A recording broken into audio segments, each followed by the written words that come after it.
There is definitely a pretty big stereotype and stigma in regards to mental health and behavioral health here in Guam.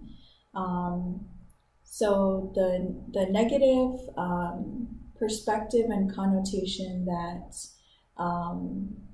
if you seek mental health services, if you go to a counselor, if you go to a psychiatrist or take psychotropic medications, then you're crazy, right?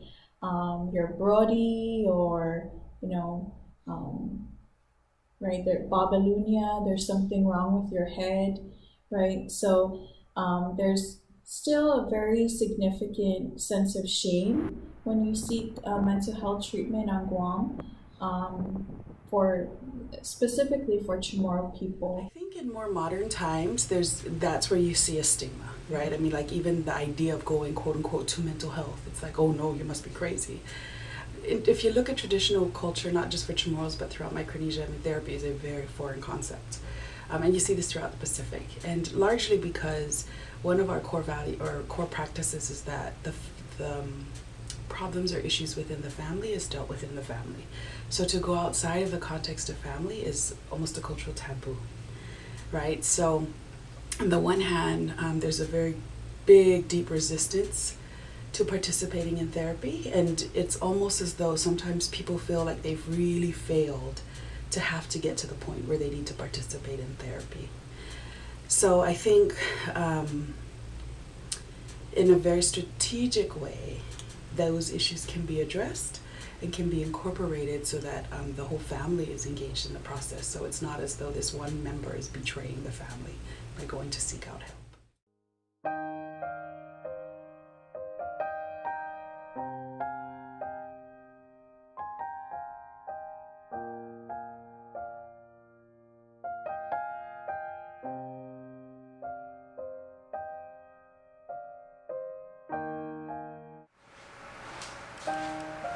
Ofrei Kyle, ofrei ho. Timalik Senintek Kugi Halatso na tiempo. Ko necesita Zulu. Again, por favor.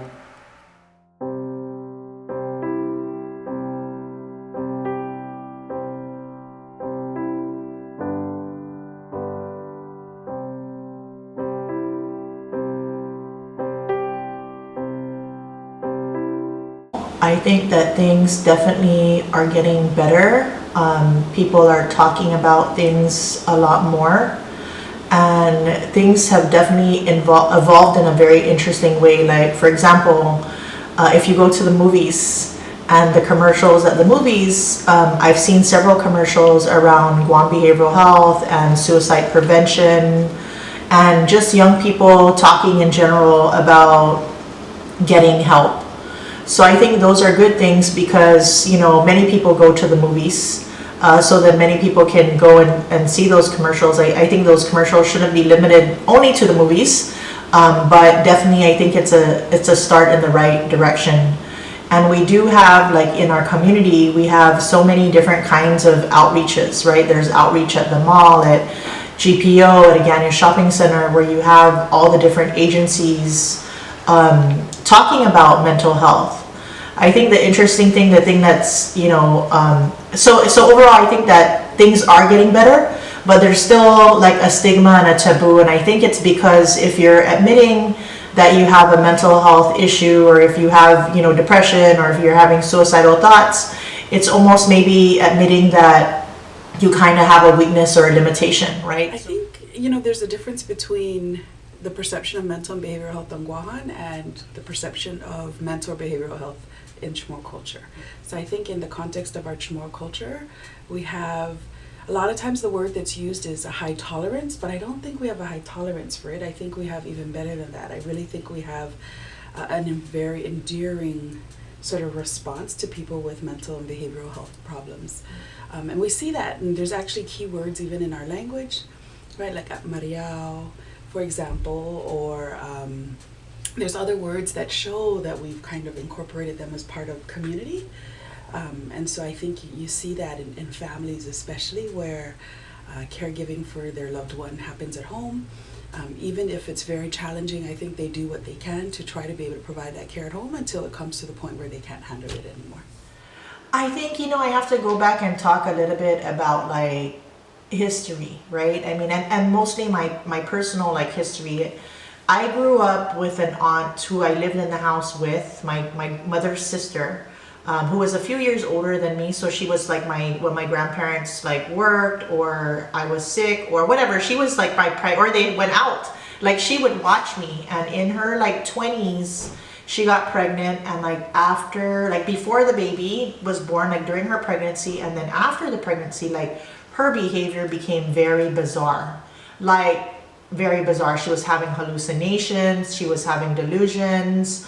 And then my grandparents, Chamorro grandparents, they brought her, and I, in hindsight, I had the opportunity to go to like many different kinds of traditional healers, right? And many different churches, right? Like to pray, like something's wrong, you have to pray.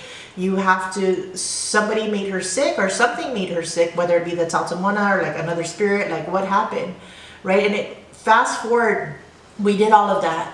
And in some ways she was getting better, and then in some ways she was getting worse, right? And so it wasn't until one day, but my grandma they coped with everything, right? Like, I don't know if they knew about Guam Behavioral Health because it was at the old like hospital, but I do remember hearing a lot of like negative stories, like, oh, that's not a great place, that's where you drop like crazy people, right? So then growing up with my aunt, like it's almost as if there was a dichotomy of like, on one end everybody was very compassionate towards her, very nice, like they will always check on her, and like if she wasn't very social, like, I mean, if she did come out of her room or out of the house, like she would come out for a few minutes, but people were very respectful. Hearing people talk, and in hindsight it was like, oh, malangu, right? Like she was sick. It wasn't like a mental health kind of sick. There was no, I think, distinguishing, like they would say things like malangu, like she's sick or somebody made her sick, right? Like, but still she wasn't like ostracized, like she was very accepted. It was just like people were understanding that there were just some situations that would come across like that would be like this, and you just try your best to help people, and if you can't help them, then you just know your limits, right?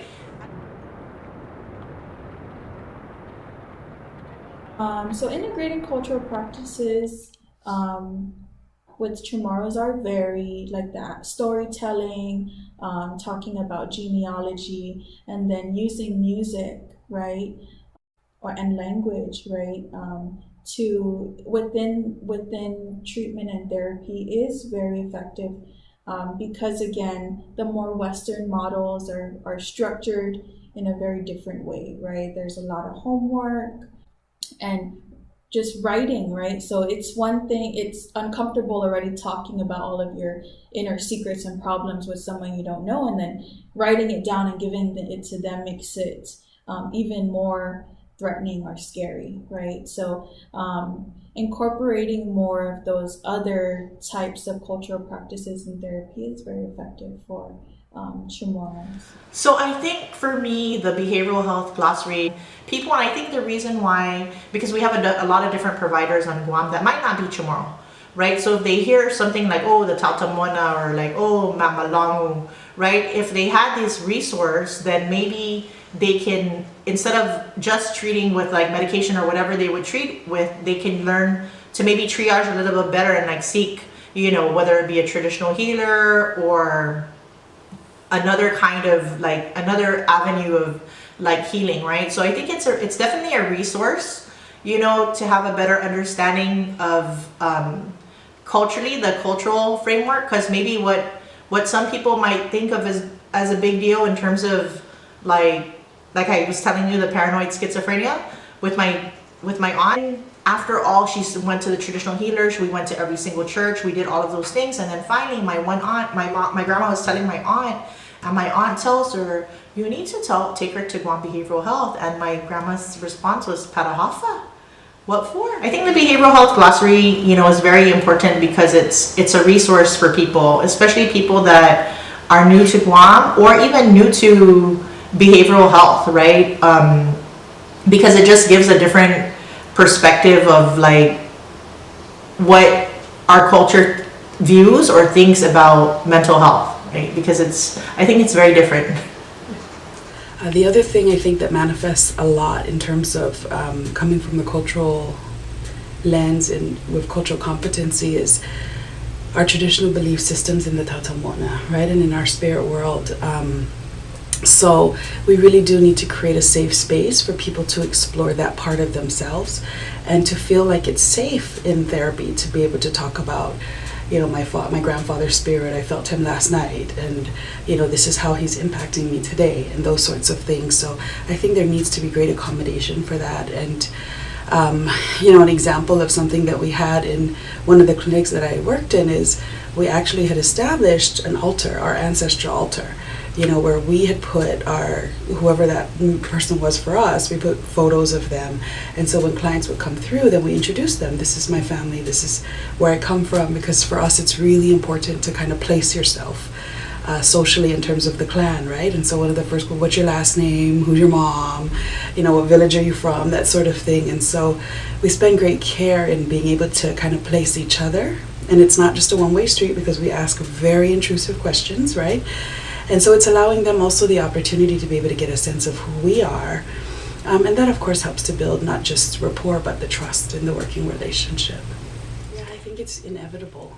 When you contextualize people as the sum result of colonization, when you look at historical trauma, there's no way that you're going to meaningfully address their issues without contextualizing it more broadly that way.